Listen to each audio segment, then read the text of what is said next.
I'm Mary Wing Soares, and this is another episode of Transparency in Government. With me today is Scott LaLiberty, our Superintendent of Schools, fresh off the deliberative session. How did you feel that your first deliberative session went with your being in the role of superintendent? Because you've certainly been there before.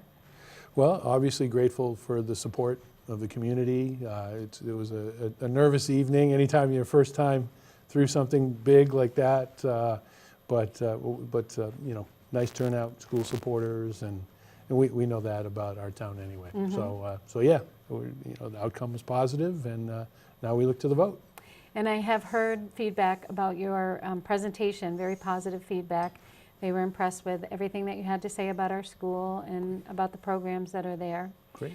So we have two issues that I would like to touch on here as far as what was spoken about at the deliberative session. The first is, of course, Moose Hill and the overcrowding there and our solutions to that, and the district office move, which is a done deal now, and that's, you know, going to be a positive thing as far as health is concerned for everybody in the building. Right. But then what our future looks like as far as that property is concerned and what we might want to do with that. Right. So why don't we start with Moose Hill? The difference between the school district budget and the default budget includes modulars for Moose Hill. Is that correct? Correct. We've included in the budget $165,000, which will provide 2 modular classrooms for Moose Hill that would be installed over the summer, and they'll be ready for use when students arrive in the fall.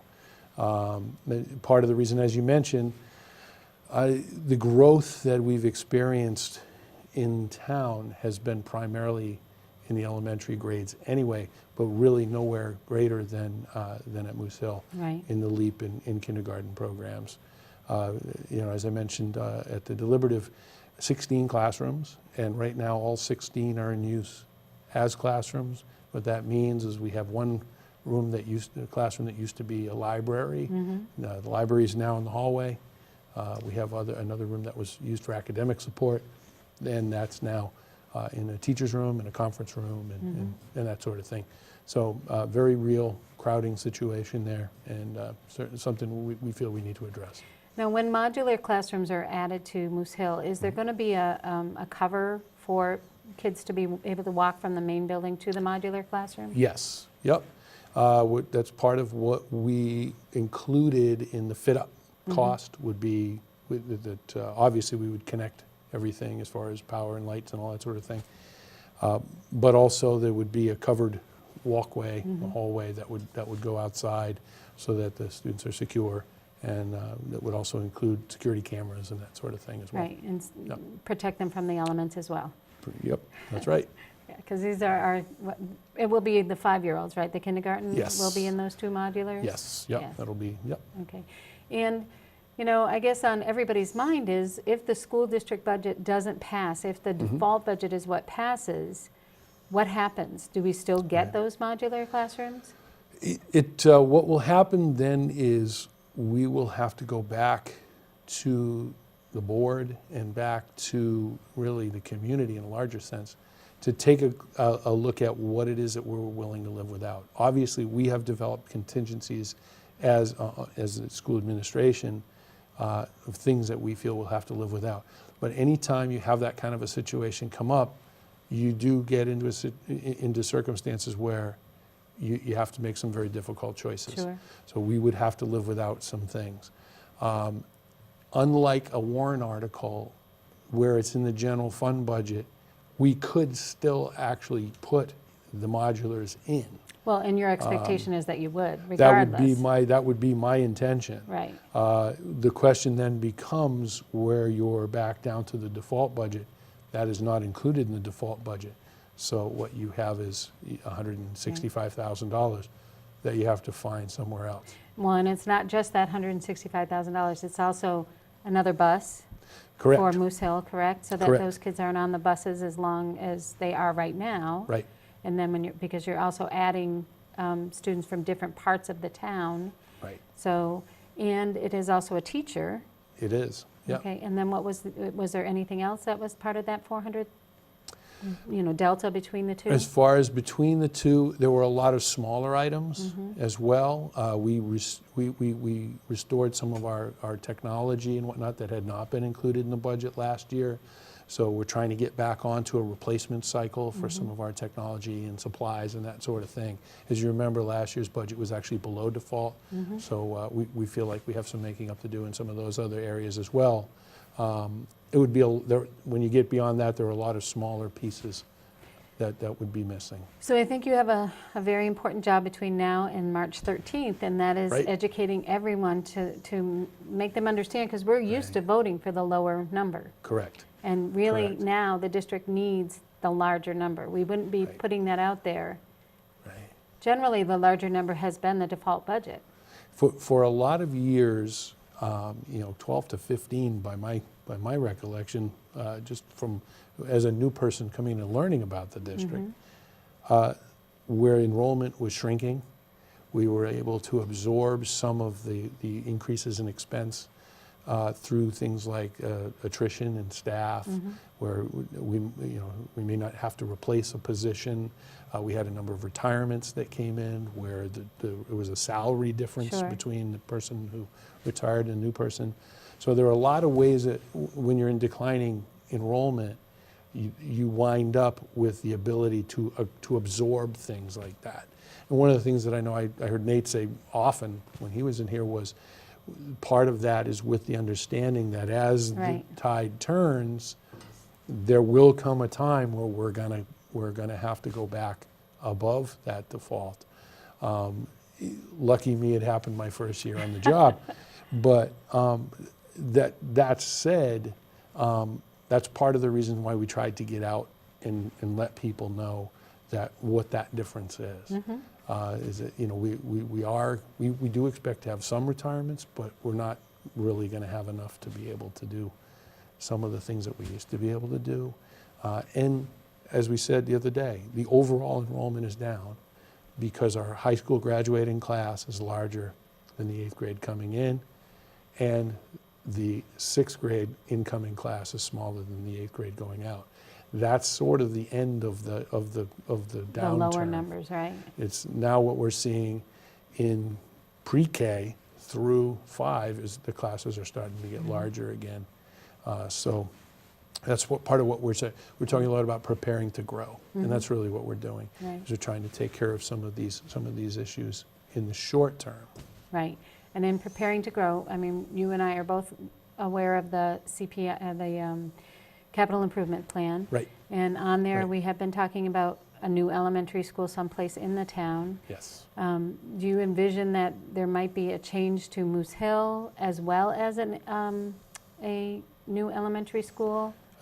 I would think that would be on the list of possibilities. As I mentioned at the deliberative, we are going to, once we're through the budget process, we know what our circumstances are from a fiscal standpoint. One of the things that we are going to be doing is we're going to be bringing together a facilities study committee. And that's part of what we're going to be looking at. We don't want to say just off the cuff, yeah, we're going to need an elementary school in a couple of years, because there's a lot of study and a lot of analysis that needs to be done before that time. I think one of the things that we're trying to get people to see is that those factors are all interconnected. You do have some key questions that need to be answered. If we were going to build a new elementary school, that would impact the direction that we might take with Moose Hill. Sure. A question I'm asked a lot by parents of prospective students as they're coming in is about full-day kindergarten. And is there any possibility down the road? We have to be non-committal about that. We haven't asked that question yet. As I've said, the answer could be no. Right. That's a very expensive proposition. We know it's beneficial, but we also know that not all of our parents and not all of the members of the community would support that. So that's something we need to study. We need to take a closer look at that and see what the support level would be. So what do you think, how long do you think the study would take, though? You know, part of the concern is we keep putting things off and off and off. Right. That's why you're in the position that you're in with the district office, because we keep putting things off and off and off. Right. So how long? The initial study, the initial focus of our work this spring and this summer will be on the immediate situation in Moose Hill. Okay, So that, what we would look to do is we would look to have some preliminary recommendations to the board by the next budget cycle. okay. That would be our initial goal. All right. I could see this group continuing on its work for a little bit, though, as we start to look at things Sure. like, okay, when will Woodmont impact our student enrollment? You know, what happens with McGregor Cut? Right. We've been watching turnover, the Right. turnover of existing housing. So, you know, it might be a situation where the group does some initial work and then reconvenes next year. I mean, Yeah. it's hard to say when it would actually finish because it might Right. be ongoing for a little while. And what I find interesting is that the turnover of homes is causing a higher number of students coming into the school district Yeah. than the Perkins Road, for Right. example, Right. and maybe even McGregor's Cut. We'll have to see about that, Right. but it's just interesting because we do have an aging population. We do have people that are retiring and getting rid of their 4-bedroom homes. Right. And we've talked about it for years, but it's now happening. This is it, hit the lights kind of thing. Well, I think with home values rebounding the way that they have, I Right. think a lot of people saw this, you know, I mean. As an I think opportunity, sure. Yeah, we all lived through the downturn, Right. you know, in 2008, 2009, and now the values are back. And I think you have some people who have been sort of counting on that value as a Right. part of their financial plan. Sure. Now they have the ability to realize that. Right. Yeah. So- So the district office, the lease is signed, and you will be moving into the new facility when? We're still working out a few details on that. What we are looking at is over the summer as being our target date. It just doesn't make sense for us to try to do anything during a school year. Sure. There's also fit up that needs to be completed there. So, you know, one of the things that, you know, if we're looking at things like moving servers, Sure. so we got to be able to shut down major pieces of Please don't do our that until technology. June. We're the end of going to June. wait till summer to do that sort of thing. So Yeah, good. yeah. So, and then you all will be up there. Everybody will be up there. And what will happen to the facility that's next to the town hall? Well, that building remains property of the school district. And I know what we've talked about in a preliminary sense, there are a lot of record storage and whatnot that is located, it's somewhat affectionately called the beach, Right. in the basement of the high school. Right. It could be a very good use of that facility to Which be able is to a dirt move. basement. It's a dirt floor. We've actually had some injuries. We have had some varmints, yeah. And so we've talked about using part of it for storage. I know we've looked at some other possibilities as far as using it as a collection point for deliveries and that sort of thing. Well- So there's a lot of possibilities. Right. We haven't committed to any of them yet, No. but we're still Would fleshing that would out. you consider leaving any of your staff there and moving part of your staff up to? I think Kitty Hawk? part of what we've been trying to do in the process is really keep that group together to the greatest degree possible. You know, is it possible someone may want to have, you know, an office there or something? I think if someone, you know, like the building and grounds, it might behoove them to have Sure. an office there or something. But really part of what we were after is from an efficiency standpoint, it's really a focus that we've taken this year, is we're looking for ways to be more efficient in the way that we operate from a systemic standpoint. What we did is we took a look, as a part of the original research process, we took a look at if we were to break the group up into smaller groups or even into 2 groups, we would become inefficient very quickly. Communication would suffer. The group works together Sure. pretty much constantly. Yeah. So we would have, where we're trying to become more efficient with our time, that would really hurt us. But I think as far as the use of that facility, it's a possibility. Well, you still have, I would imagine that you would still keep some, you have a conference room there, so you might Right. keep that there and Right. still allow the school, you know, the school entities to meet there as opposed Sure. to, you'd be saving a lot of time as if the superintendent and I'm giving a plug to all of my administrators. If the superintendent and the assistant superintendent came to the center of town as opposed Right. to bringing everybody up to Right. Kitty Hawk, you know? Right. I mean, talking about inefficient Yeah. timing Right, to keep them exactly. away from their buildings Yeah. for that amount of time would be Yeah. not the best thing. And Right. your air quality's got to improve with you have lesser people in the building. That would So, certainly help, yeah. You know, Yeah. just put that in the, That's in the in there. back of your head. We've also told them we want to try to have more of our meetings in buildings too, because I know Yeah, that's and one of that's the things wonderful. that And Dan I'm and glad I you really- mentioned that yeah. because, you know, I'm involved with a lot of teachers across the district in different schools, and they are mentioning how often they see you and Mr. Black in the buildings, not as a getcha kind of thing or catcha Right. kind of thing, but as a, I'm really interested in what's going on in these schools, Right. and so let me see the wonderful things you're doing. And I mean, that's the impression that they're getting, and I love that about, you know, what's happening with the with your tenure here.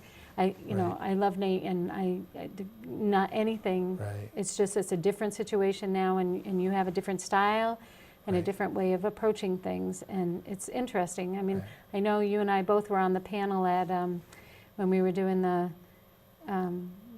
Shark Tank. Yeah. Right, that was a lot of fun.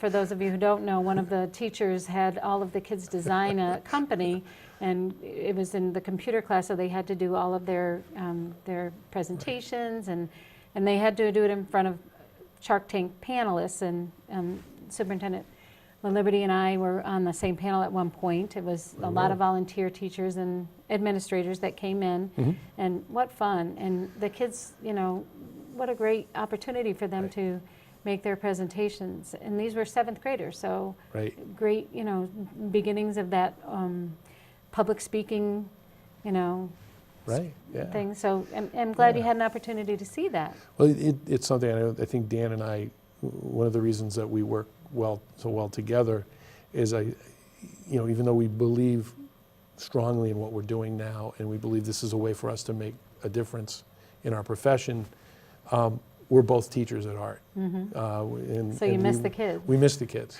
and so that you can't, you know, obviously you got to get your own work done. You can't, you know, be down there all the time. But something like that is a great way for us to connect with students. And I still, you know, I was at the middle school this afternoon, and walking through, I still get the, you know, hey, I know that guy is, you know.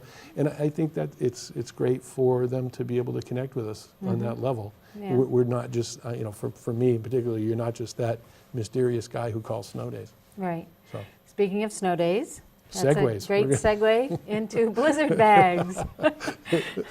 A number of teachers have asked me what you're, you know, what to discuss this again, to bring it up, maybe some kind of solution. We're already 6 days, 5 days? Yeah, we're at 5 right now. 5 days, which means that the Holding last day nervously. for the students is on a Wednesday and the teachers on a Thursday. Right. There's only, you know, one more possible, and then we have to go into the teachers have to go to the next week. Right. So, Right. you know, not that the expectation is there's those 10 days built into the schedule, and we should all expect that we're going to be in school to the end of those 10 days. But we also know there's no air conditioning in the schools, and it's really difficult for these kids when they're, you know, hot and hot and hot to try and focus. So, so blizzard bags. Blizzard bags. I know a number of districts around us use them. I know we had a try at them. I think it was before I got here. It was before you got here. Yeah.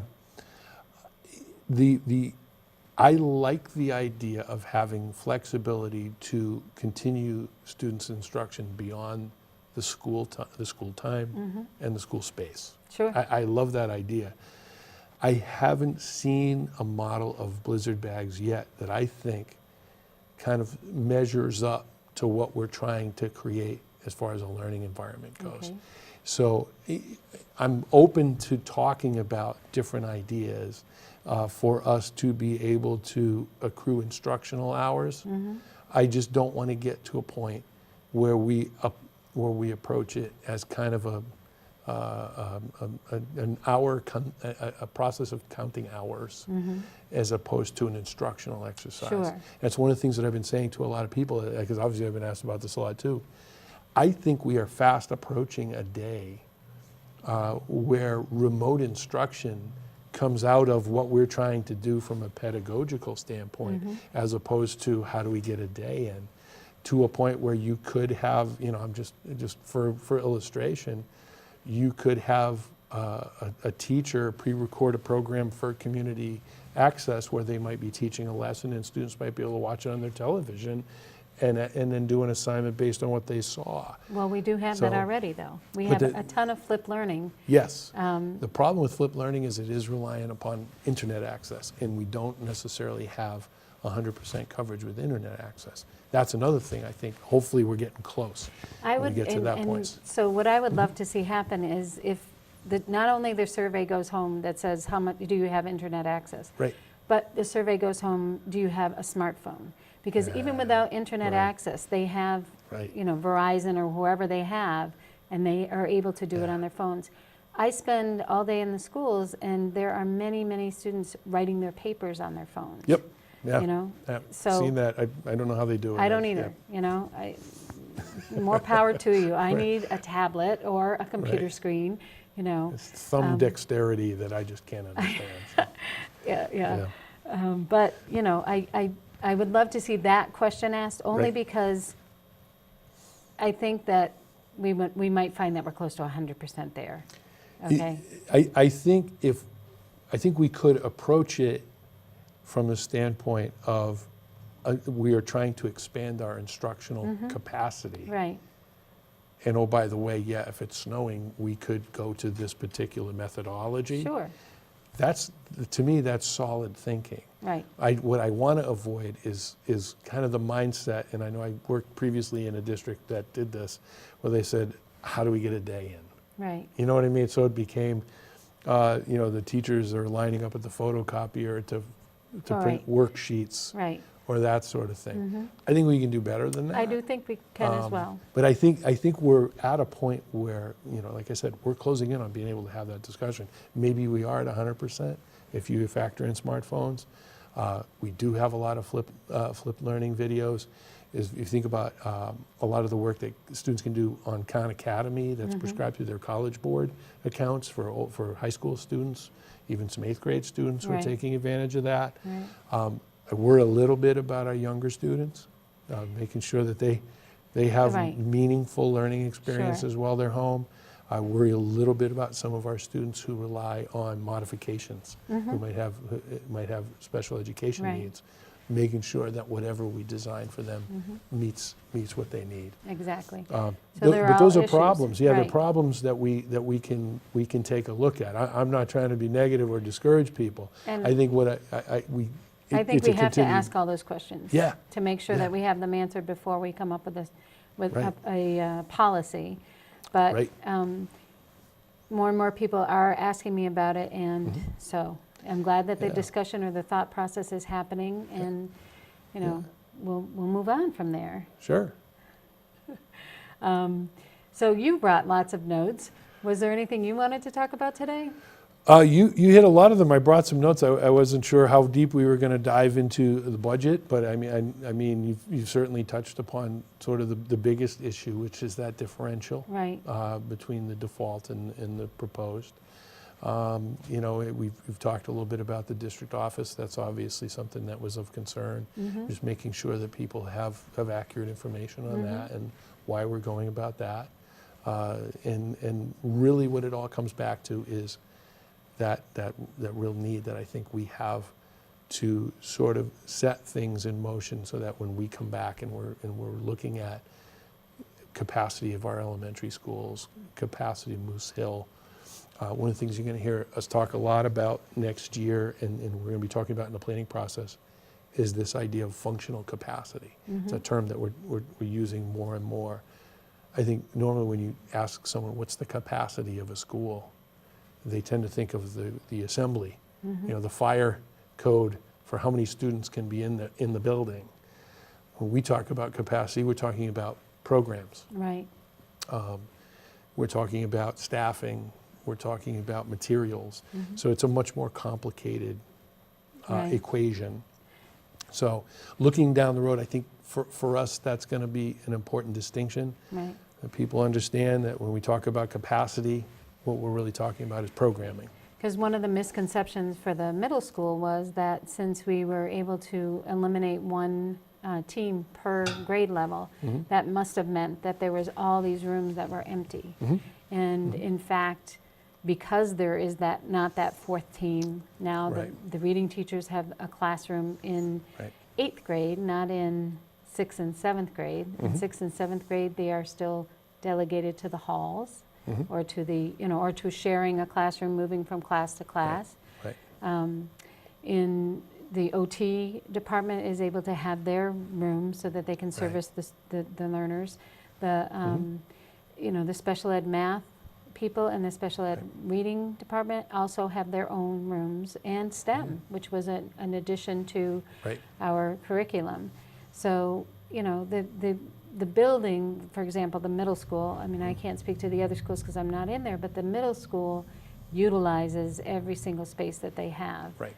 And you talk about staffing, case managers are in closets as their offices because classrooms and there aren't options for them other than that. Right. Well, at least one 8th grade is. 6th and 7th, we have the pod rooms, but that takes away from the team having a space for themselves. So it does that gets at that whole idea of, of functional capacity, of what takes place in those different spaces. Right. But the bonus of having the different programs in the middle school, the elementary schools, and the high school is the cost avoidance that we are having. So because we're not having to send these students out of district. Right. And, I think that parents and, the school administration would agree that these programs are really positive for these kiddos. There's high quality as they would find anywhere else. It's one of the reasons that we still calculate cost avoidance as a part of the budget every year. And for people who might not be familiar with it, what we do as a part of our budget exercise is our pupil services director actually calculates what the cost would be if all of our more severely challenged students had to be sent out to schooling outside of the district. And then she calculates the cost of staffing our in-district programs. And we look at what that difference is as cost avoidance. Obviously, we want to make sure it's avoidance. Sure. But this year alone, the cost avoidance is $10.1 million. So That's a imagine significant amount of our money. budget could have been 83 million. If we were sending all of our special needs students out to special placements, we would have been $10.1 million more to do that. Right. And that's part of when we have our discussion about the capacity of the schools. I do get a lot of questions. So people say, well, you used to have 5,700 students who were in these buildings. We did, but we also didn't have a lot of these programs. That first, they do save us a considerable amount of money, but it's also a better environment for the students to be able to learn in their own community. Right? I mean, if you're a parent of a young person who has a significant disability, the anxiety of putting them on a bus and having them ride a half hour, 45 minutes to access learning would be heartbreaking. So it does. There's that piece as well, where we really believe it's better for our students, it's better for our budget, but we also have to remember that there's a cost as far as physical space goes. So we need more physical space as a result. That's part of that functional capacity. Right. Well, that's good. I like that terminology, and I'm glad that that's when you do have the space needs committee that they will be looking at functional capacity. That's very important for our learners, but also for the teachers. For sure. They need the space for to be able sure. to work. Right. Yep. Well, Scott, I thank you so much for coming. Thanks for having me. Yeah, and really a positive deliberative session. I thought you did a wonderful job. Thank you. And Thanks. we're looking forward to the March 13th vote. I'll be at the polls all day, so I already took the day off. This is Mary Wing Soares, and this has been an episode of Transparency in Government with Superintendent LaLiberty. Thank you again for joining us. Thank you.